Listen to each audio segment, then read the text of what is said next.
Morning everyone, কেমন আছে তোমরা সবাই? আশা করি সবাই খুব ভালো আছে, আর আমরা খুব ভালো আছি। আজকে হলো সানডে, তো আজকে আমাদের একটু ঘুম থেকে উঠতে দেরি হয়ে গেছে। যাই হোক, ঘুম থেকে উঠে যে শোনার জন্য ম্যাগি করে নিচ্ছিলাম। শোনা আর সন্টু এসছে আমার কাছে কাঁচি নেওয়ার জন্য, যে জানি না ওর কোন কাজে কাঁচি লাগবে। ও আমাকে বলছে যে তোমার কাছে কাঁচি থাকলে কাঁচি দাও।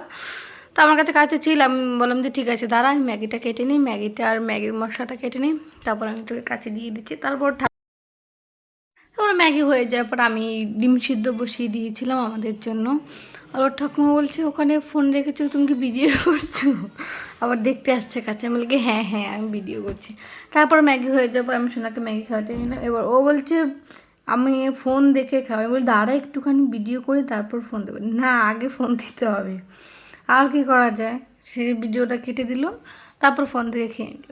তারপর চলে গেলাম দুপুরে রান্না বান্না করতে। এইখানে আমার ভাত হয়ে গেছিলো, ভাতের মার গালছিলাম।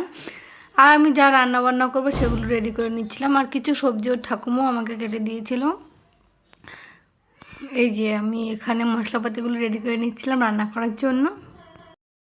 আমি এখানে চিকেন রান্না করে নিয়েছিলাম আমাদের জন্য। আর আমি রান্নাঘর থেকে শুনতে পাচ্ছি যে ঘরে মানে কিছু একটা হচ্ছে। তারপর কাছে গিয়ে দেখি যে মহাযুদ্ধ লেগে গেছে। সন্টুদের ঘর থেকে সোনা জানে কী এনেছে, ওটার জন্য। আর ওরা এক্ষুনি চাই, সন্টুকে দিতে হবে ওই জন্য। আর আমি ওর ঠাকুমা যেহেতু মাংস খায় না, ওনার জন্য মাছ রান্না করেছিলাম। মাছটার নাম কি আমি জানি না। আর আলু ভাজা ছিল সকালে। আর আমি ওনার জন্য চাটনি করেছিলাম। আর ভাই এসেছিলো, ভাই এখানে একা একাই খেলছিল মানে কি, বোনগুলো দিদিগুলো এখানে ওরা খাচ্ছিল আর টিভি দেখছিল।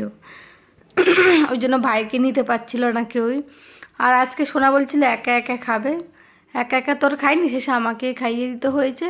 শুধু মাঝখান দিয়ে মানে 10-20 মিনিট লেট করিয়ে দিল। থালা নিয়ে শুধু বসেই ছিল যে আমি একা একা খাবো, খেতে তো পারে না। আর এখানে আমি সবাই আমাদের খাওয়া দাওয়া হয়ে যাওয়ার পর সোনাকে ঘুম পাড়িয়ে তারপর আমি যে দুপুরে খাওয়ার পর যে বাসনগুলো ছিল সেই বাসনগুলো মেজে নিচ্ছিলাম। এই যে তারপর সোনা চলে গেছিলো ওর ঠাম্মার সাথে ক্লাবে। আমাদের ক্লাবে এখানে খেলা হচ্ছিল, সে খেলা দেখতে চলে গেছিলো। এই যে দেখতে পাচ্ছ হাঁটছে, কি হাঁটতে পারছে না। তারপর আমি সন্ধ্যাবার ডিমটা ছুলে নিচ্ছিলাম, কিন্তু ও দেখে বলছে না আমিও ছিল। আমি বলি ঠিক আছে চল পারলে। এই তো তারপর ডিমটা ছুলে নিচ্ছিল। আর আমার আর ভিডিও করা হয়নি। তো তোমাদের যদি আমাদের ভিডিও ভালো লেগে থাকে তাহলে প্লিজ আমাদের চ্যানেলটা সাবস্ক্রাইব করো। চলো দেখা হচ্ছে নেক্সট কোনো ব্লগে।